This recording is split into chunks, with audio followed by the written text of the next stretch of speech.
Hi all welcome back. എല്ലാവർക്കും സുഖാണല്ലോ. അപ്പോൾ ഇന്ന് ഞാൻ വന്നിട്ടുള്ളത് നല്ലൊരു പീച്ചിങ്ങ താളിപ്പിൻ്റെ റെസിപ്പിയും അതുപോലെ തന്നെ പച്ചമുളൻ ഫ്രൈ ആക്കുന്നതിൻ്റെ ഒരു വീഡിയോ ആയിട്ടാണ് കേട്ടോ. അപ്പം എല്ലാവരും എൻ്റെ വീഡിയോ സ്കിപ്പ് ചെയ്യാതെ ഒന്ന് കണ്ടേക്കണം. അപ്പോൾ നമുക്ക് വീഡിയോയിലോട്ട് പോകാം. അതിനായിട്ട് ഞാനിവിടെ എനിക്ക് അത്യാവശ്യം വലിപ്പമുള്ള പച്ചമുളൻ കിട്ടിയിട്ടുണ്ടായിരുന്നു.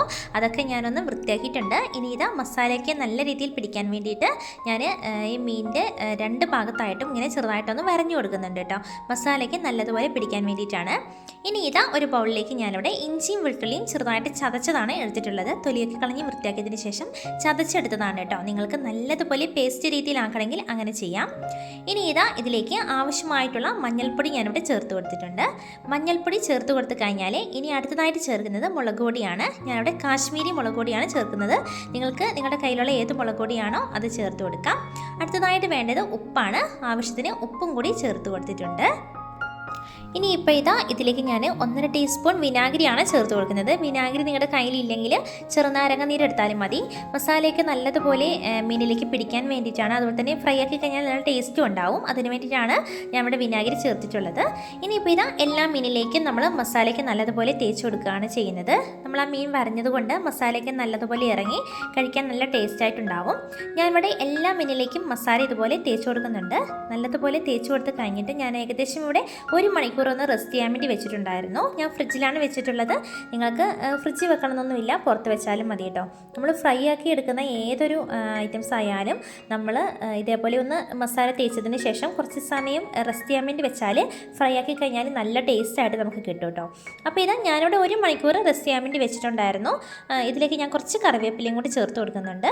ഇനി നമുക്കിതൊന്ന് ഫ്രൈ ആക്കി എടുക്കാം. അതിനായിട്ട് ഞാനിവിടെ നല്ല കട്ടിയുള്ളൊരു കല്ല് വെച്ചിട്ടുണ്ട്. അതിലേക്ക് വെളിച്ചെണ്ണയാണ് ഒഴിച്ച് കൊടുത്തിട്ടുള്ളത്. വെളിച്ചെണ്ണയിൽ ഫ്രൈ ചെയ്തെടുക്കുമ്പോഴാണ് നല്ല ടേസ്റ്റായിട്ട് നമുക്ക് കിട്ടുള്ളൂ. നല്ല ചൂടായ വെളിച്ചെണ്ണയിലേക്ക് ഞാനിവിടെ കുറച്ച് കറിവേപ്പില ഇട്ട് കൊടുത്തിട്ടുണ്ട്. അതിലേക്ക് ഞാനിവിടെ മീനുകൾ ഓരോന്നായിട്ട് വെച്ച് കൊടുക്കുന്നുണ്ട് കേട്ടോ. അപ്പോൾ നല്ല ടേസ്റ്റായിട്ടുള്ളൊരു മീൻ തന്നെയാണ്. പച്ചമുളകാണ് കേട്ടോ. ചില ആൾക്കാർക്കൊക്കെ അധികം ഇഷ്ടമുണ്ടാവില്ല, കാരണം അങ്ങനെ വലിയ ടേസ്റ്റ് ഉണ്ടാവില്ല എന്ന് പറയും. പക്ഷെ നമ്മൾ ഇതേപോലെ മസാലയ്ക്ക് തേച്ച് നല്ല ഫ്രൈ ആക്കി കഴിഞ്ഞാൽ ഇത് മാത്രം മതി കേട്ടോ ചോറ് കഴിക്കാൻ. അത്രയ്ക്ക് ടേസ്റ്റാണ്. ഇതും എന്തെങ്കിലും ഒരു തോരനുണ്ടെങ്കിൽ പിന്നെ പറയണ്ട, നല്ല ടേസ്റ്റാണ് കേട്ടോ. അപ്പോൾ നമ്മുടെ മീനൊക്കെ ഏകദേശം ഇവിടെ ഒന്ന് ഫ്രൈ ആയി കിട്ടിയിട്ടുണ്ട്. അപ്പോൾ നല്ല കറക്റ്റായ രീതിയിൽ തന്നെ നമുക്ക് കിട്ടിയിട്ടുണ്ട് കേട്ടോ. അപ്പോൾ ഞാനൊന്ന് വേറെ പാത്രത്തിലേക്ക് മാറ്റി കൊടുക്കുന്നുണ്ട്. ഓവറായിട്ട് ഫ്രൈ ആക്കണ്ട. ഓവറായിട്ട് ഫ്രൈ ചെയ്ത് കഴിഞ്ഞാൽ ഇതിൻ്റെ ആ ടേസ്റ്റ് നമുക്ക് കറക്റ്റൊരു ഇത് നമുക്ക് കിട്ടത്തില്ല. ഒരു മീഡിയം രീതിയിൽ മീഡിയം ഫ്ലെയിമിൽ വെച്ചിട്ട് നമ്മൾ ഇതേപോലെ ഫ്രൈ ആക്കി എടുത്താൽ നല്ല ടേസ്റ്റായിട്ടും അതുപോലെ തന്നെ ആർക്ക് വേണമെങ്കിലും നമുക്ക് കഴിക്കാം കേട്ടോ. അധികം മുള്ളൊന്നും ഇല്ലാത്ത മീനാണ്. മുള്ളൻ മീൻ എന്നാണ് പേരെങ്കിലും അധികം മുള്ളൊന്നും ഇല്ലായിരുന്നു.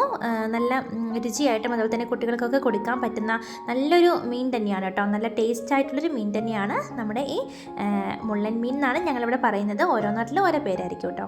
അപ്പോൾ എല്ലാവരും ട്രൈ ചെയ്ത് നോക്കുക. അടുത്തതായിട്ട് ഞാനിവിടെ പീച്ചിങ് കുറച്ച് നമ്മുടെ വീട്ടിൽ തന്നെ പറിച്ചെടുത്തതാണ് കേട്ടോ. അപ്പോൾ ഞാൻ ഇത് താളിപ്പാണ് ഇവിടെ വെക്കുന്നത്. ഞങ്ങളുടെ ഇവിടെ ഈ പീച്ചിങ് കിട്ടിയിട്ടുണ്ടെങ്കിൽ ഈ രീതിയിൽ തന്നെയാണ് കറി വെക്കുന്നത് കേട്ടോ. അപ്പോൾ എല്ലാവരും ഞാനിതേപോലെ വെക്കുന്നത് പോലെ ഒന്ന് ട്രൈ ചെയ്ത് നോക്കണം. ട്രൈ ചെയ്ത് നോക്കിയിട്ട് നിങ്ങളുടെ വിലയേറിയ ഫീഡ്ബാക്കും കൂടെ ഒന്ന് അറിയിക്കാൻ വേണ്ടി മറക്കരുത് കേട്ടോ. അപ്പോൾ നമുക്ക് എങ്ങനെയാണ് ഇത് തയ്യാറാക്കി എടുക്കുന്നതെന്ന് കണ്ടു നോക്കാം. പീച്ചിങ്ങയിൽ ഒരുപാട് ഔഷധ ഗുണങ്ങളുണ്ട്. അതുപോലെ തന്നെ നല്ല ടേസ്റ്റ് ആയിട്ടുള്ള ഒരു വെജിറ്റബിളും കൂടിയാണ് ഈ പീച്ചിങ്ങ. ഞങ്ങളുടെ നാട്ടിൽ പീച്ചിങ്ങ എന്നാണ് പറയുന്നത്. ഓരോ നാട്ടിൽ ചിലപ്പോൾ വ്യത്യസ്തമായ പേരൊക്കെ ആയിരിക്കും പറയുന്നത് കേട്ടോ. അപ്പോൾ പീച്ചിങ്ങൻ്റെ ആ മുകളിലുള്ള ആ തൊലി ഞാനിങ്ങനെ ഒന്ന് ചെറുതായിട്ടൊന്ന് ചിരണ്ടി കളയുന്നുണ്ട്.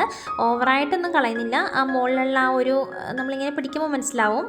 അപ്പോൾ ആ ഒരു രീതിയിൽ നമ്മൾ ഇതേപോലെ ഒന്ന് ചെറുതായിട്ടൊന്ന് തൊലി ഇതേപോലെ ചിരണ്ടി എടുത്താൽ മതി. ഇപ്പോൾ ഈ കാണുന്ന പോലെ ചെറുതായിട്ട് മാത്രമേ കളയേണ്ട ആവശ്യമുള്ളൂ. കാരണം നമ്മൾ പ്രത്യേകിച്ചും വീട്ടിൽ തന്നെ ഉണ്ടാക്കിയതായതുകൊണ്ട് അങ്ങനെ വേറെ ഇതൊന്നും ഉണ്ടാവില്ല. അതുകൊണ്ട് നമ്മൾ നല്ല കറക്റ്റ് രീതിയിൽ ചെറുതായിട്ടൊന്നിങ്ങനെ ഇതേപോലെ കളഞ്ഞ് എടുത്താൽ മതി കേട്ടോ. അപ്പോൾ 2 സൈഡ് ഇതേപോലെ ഒന്ന് കട്ട് ചെയ്ത് കൊടുക്കുന്നുണ്ട്. അപ്പോൾ ഞാനിത് എല്ലാ പീച്ചിങ്ങിൻ്റെ തൊലി ഇതുപോലെ തന്നെയാണ് വൃത്തിയാക്കി എടുത്തിട്ടുള്ളത്. നല്ല ടേസ്റ്റാണ് കേട്ടോ ഇതുപോലെ ഒന്ന് വെച്ച് കഴിഞ്ഞാൽ. അപ്പോൾ ഞാൻ എല്ലാ പീച്ചിങ്ങും ഇതുപോലെ ഒന്ന് ചിരണ്ടി എടുക്കുന്നുണ്ട്.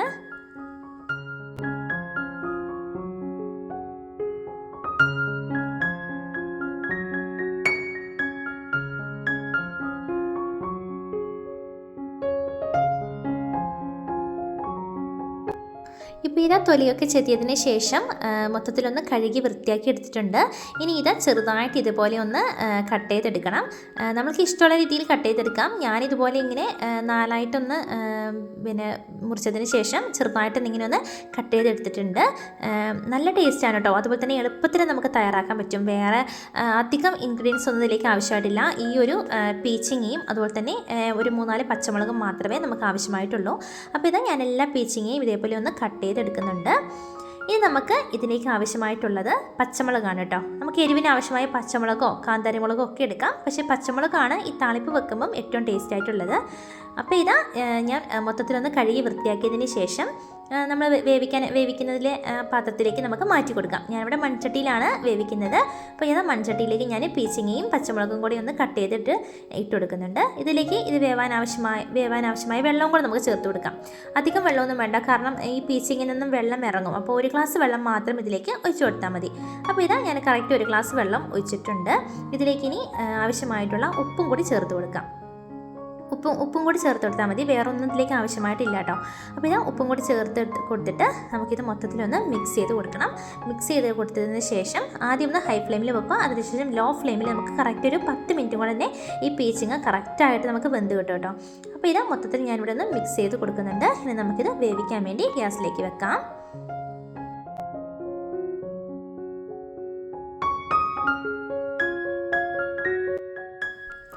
മൂടി വെച്ചതിന് ശേഷം ഒരു 10 മിനിറ്റ് കൊണ്ട് തന്നെ നമുക്ക് കറക്റ്റായ രീതിയിൽ വേവിച്ചെടുക്കാൻ വേണ്ടി പറ്റും. അടുത്തതായിട്ട് നമ്മളിനി ഒരു മൺചട്ടി അടുപ്പത്ത് വെച്ചിട്ടുണ്ട്. മൺചട്ടി നല്ലതുപോലെ ചൂടായതിന് ശേഷം ഇതിലേക്ക് കുറച്ച് വെളിച്ചെണ്ണയാണ് ഞാനിവിടെ ഒഴിച്ച് കൊടുത്തിട്ടുള്ളത്. നമ്മൾ കറിയൊക്കെ വെക്കുമ്പോൾ വെളിച്ചെണ്ണ തന്നെ എടുത്താൽ നല്ല ടേസ്റ്റ് ആയിട്ടുണ്ടാവും കേട്ടോ. ഇനി ഇപ്പോൾ ഇതാ ഇതിലേക്ക് കുറച്ച് ചെറിയുള്ളിയാണെങ്കിൽ ഏറ്റവും ടേസ്റ്റ് ആയിരിക്കും. ഞാനിവിടെ ചെറിയുള്ളിയല്ല സവാള തന്നെയാണ് എടുത്തിട്ടുള്ളത്. സവാള ഇതേപോലെ ചെറുതായിട്ട് കട്ട് ചെയ്തതും അതുപോലെ തന്നെ കുറച്ച് കറിവേപ്പിലയും കൂടി ഞാൻ ആ എണ്ണയിലേക്ക് ഇട്ട് കൊടുത്തിട്ടുണ്ട്. അതിനുശേഷം ചെറുതായിട്ട് ഇങ്ങനെ ഒന്ന് വഴറ്റി കൊടുക്കണം. ഈ സവാളയും അതുപോലെ തന്നെ കറിവേപ്പിലയും നല്ലതുപോലെ ഒന്ന് മുരിഞ്ഞ് കിട്ടണം. അതായത് ആ സവാളിൻ്റെ കളറൊന്നും മാറി ചെറുതായിട്ടൊരു ബ്രൗൺ കളർ ആവുന്നതിന് വരെ നമ്മൾ ഇതേപോലെ ഒന്ന് വഴറ്റിയെടുക്കണം. ഇതിലാണ് നമ്മൾ ഈ വേവിച്ച് വെച്ച പീച്ചിങ് ഇട്ട് കൊടുക്കുന്നത്. അപ്പോൾ ഇത്രയേ ഉള്ളൂ പീച്ചിങ്. എളുപ്പമാണ് കേട്ടോ. നമുക്ക് കറിയൊന്നും ഇല്ലെങ്കിലും വേഗത്തിൽ തന്നെ തയ്യാറാക്കാൻ പറ്റുന്നൊരു വിഭവം തന്നെയാണ് ഈ ഒരു പീച്ചിങ്ങ താളിപ്പ് കറി കേട്ടോ. നല്ല ടേസ്റ്റുമാണ്. അപ്പോൾ ഇത് ഈ ഒരു പരുവത്തിലായി കഴിഞ്ഞാൽ നമ്മളിനി അടുത്തത് വേവിച്ച് വെച്ച പീച്ചിങ്ങ നമ്മൾ ഇതിലേക്ക് ഇട്ട് കൊടുക്കുകയാണ് ചെയ്യുന്നത്. ഇപ്പം നല്ലതുപോലെ വെന്തുടഞ്ഞിട്ടുണ്ട് നമ്മുടെ പീച്ചിങ്ങ. പച്ചമുളകൊക്കെ ആ പച്ചമുളകിൻ്റെ എരിവൊക്കെ ഇറങ്ങിയിട്ട് നല്ല ടേസ്റ്റായിട്ടുണ്ടാവും.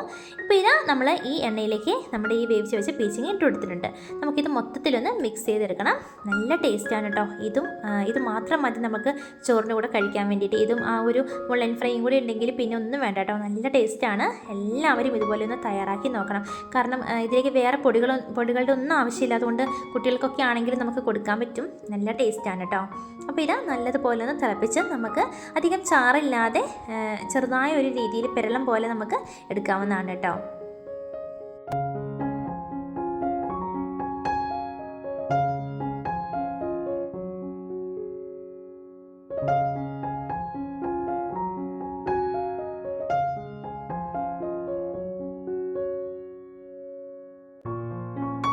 അപ്പോൾ എല്ലാവരും ഈ പീച്ചിങ്ങ താളിപ്പിൻ്റെ റെസിപ്പിയും അതുപോലെ തന്നെ മുള്ളൻ ഫ്രൈയും തയ്യാറാക്കി നോക്കിയതിന് ശേഷം നിങ്ങൾക്ക് ഇഷ്ടപ്പെട്ടാലേ നിങ്ങളുടെ വിലയേറിയ ഫീഡ്ബാക്ക് അറിയിക്കാൻ നിങ്ങൾ പ്രത്യേകം മറക്കരുത്.